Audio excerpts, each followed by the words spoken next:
السلام عليكم ورحمة الله وبركاته. ازيكم عاملين ايه؟ يا رب تكونوا بخير. معاكم طاقة متولي من قناة كورس كروشيه اونلاين.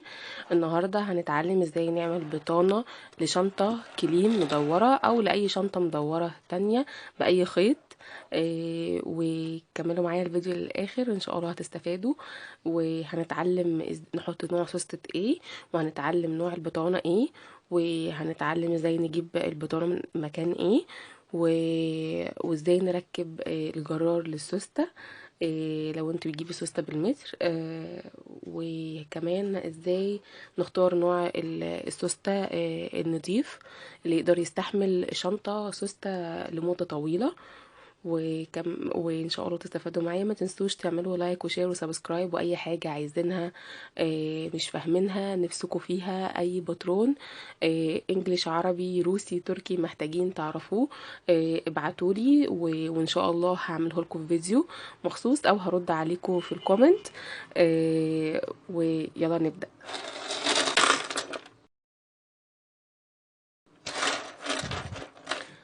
طيب دلوقتي انا هقول احنا هنحتاج ايه. هنحتاج سوستة وجرار، تمام، وطبعا خيط خياطة لايق على السوستة الشنطة اللي احنا هنعملها. وكمان هنحتاج ولاعة،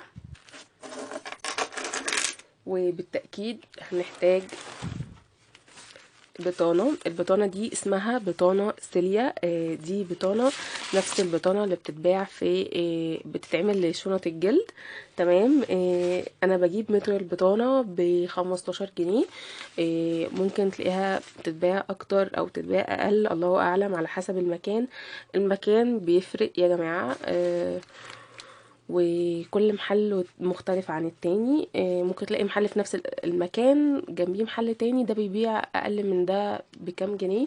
طبعا بتفرق في الكميات، مش بتفرق في الحاجات البسيطة. وتاني حاجة بجيبها هي السوستة. انا جايبه الولاعه دي اصلا عشان السوسته يا جماعه، ان السوسته من هنا بتنسل، فانا بروح ايه لسعه ما تنسلش زي ما انتوا شايفين كده، تمام، عشان لما اجي ادخل الجرار فيها ما تكونش ما تنسلش معايا. طيب انا هشيل الجرار خالص وهبدأ ادخله تاني. دي الناس بتستخدمها في التنجيد، لكن انا بستخدمها في الشنط لانها متينة فبتنفعني جدا. هبدأ اركب الجرار، تمام.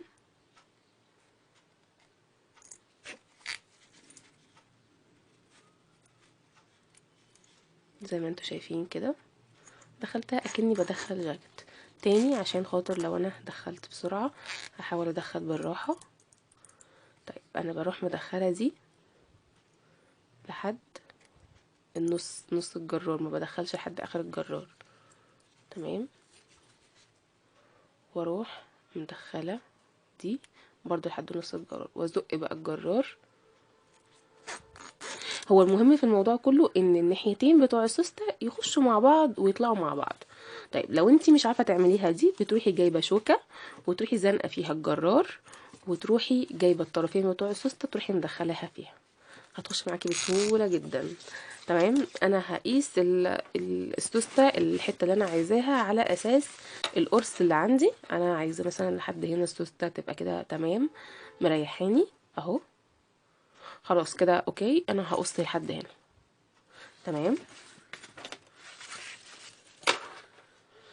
طيب وطبعا هيكون معاكي مقص عشان تقصي. انا هوريكم بطانة جاهزة معايا. دي بطانة جاهزة معايا، دي اللي هركبها، وانا مخيطه خياطه مكنه. طيب لو انا ما عنديش مكنه مش مشكله خالص، انت مثلا بتخيطي بمكنه بره. احنا هنروح نخيط سراجه. يعني ايه خيط سراجه؟ يعني هخيط خياطه رفيع بخيط عادي جدا بايدي بالراحه كده، من غير ما تك قوي على القماش عشان ما يخرمش القماش.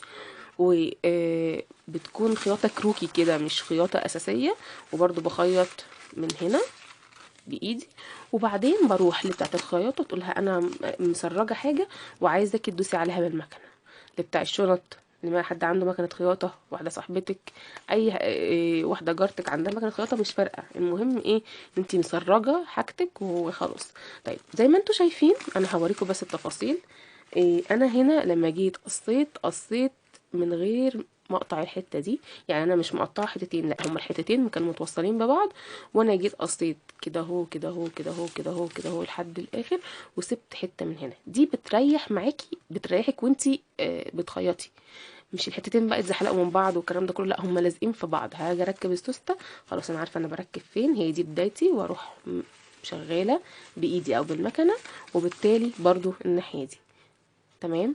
يبقى انت كده مقطعه بطنطك ومركبه سوستتك زي ما انت مرتاحه. انت محتاجه حد بس يدوس عليها بخياطه عشان خاطر يبقى انت مطمنه، وانتي بتخيطي حاجتك وعارفه انتي قطعه ازاي، مش حد بيقطعلك ولا حد بيعملك، لا خلاص تمام.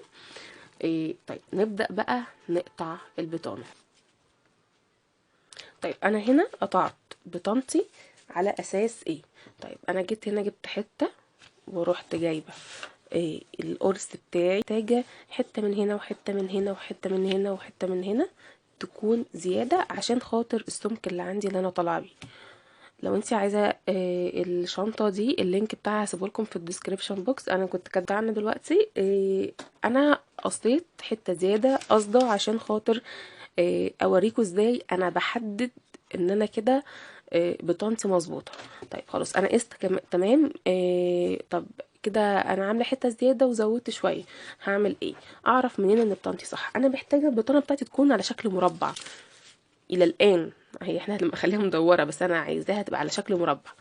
وهروح تانية كده يكون مثلث مظبوط. لازم تكون مثلث مظبوط، لما نقسم نصين تكون مثلث مظبوط، على اساس ان المربع عبارة عن مثلثين مظبوطين. طيب خلاص انا كده قطعت، لقيت في حتة زيادة هقصها تمام. عشان كده انا عاملة حتة زيادة عشان اوريكم ان هو لازم تكون مثلث مظبوط. ناخد راحتنا يا جماعة في الظهر.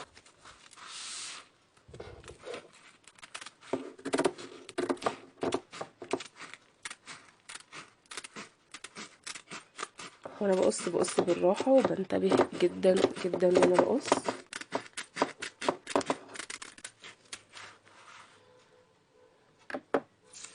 تمام.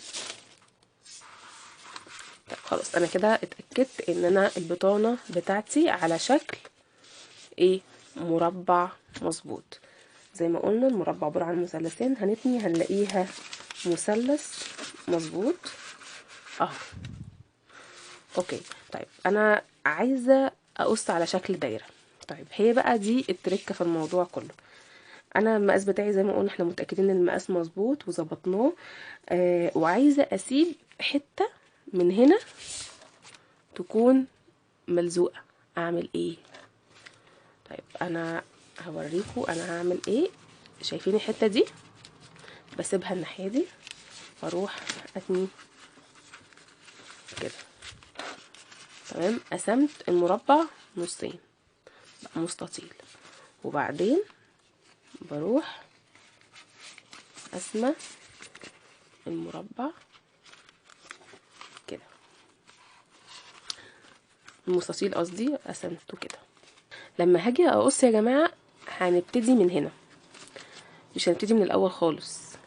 ليه؟ عشان انا قلت انا عايزه في الدايرتين تبقى متوصلين ببعض اهو. هنيجي نقص، هنروح نقص ايه من اول هنا كده كده.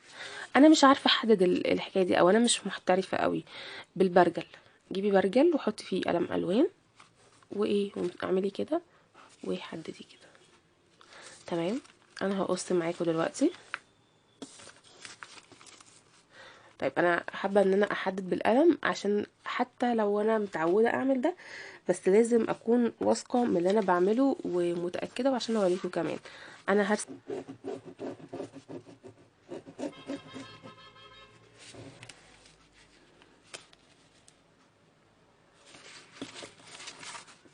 طيب انا مش عارفه هي باينه ولا مش باينه، بس غالبا مش هتبان.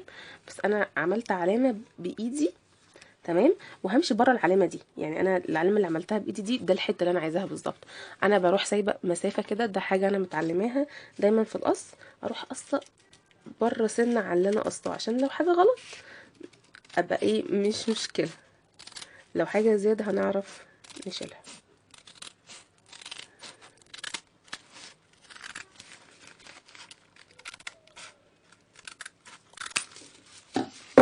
بصوا شايفين هما دايرتين اهم متوصلين ببعض.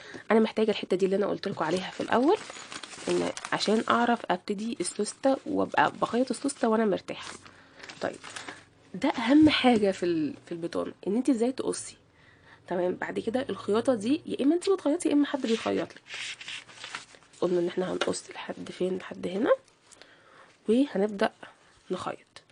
طيب هنخيط بايدينا يا جماعه، ما فيهاش اي مشكله خالص، مش محتاجه يعني تشوفوا، تخيطوا بالراحه سراجه، وبعد كده حد هيدوس لك عليها بالمكنه، وكمان الحته دي هيدوس لك عليها بالمكنه، والحته دي اصلا متوصله فمش محتاجه تتخيط.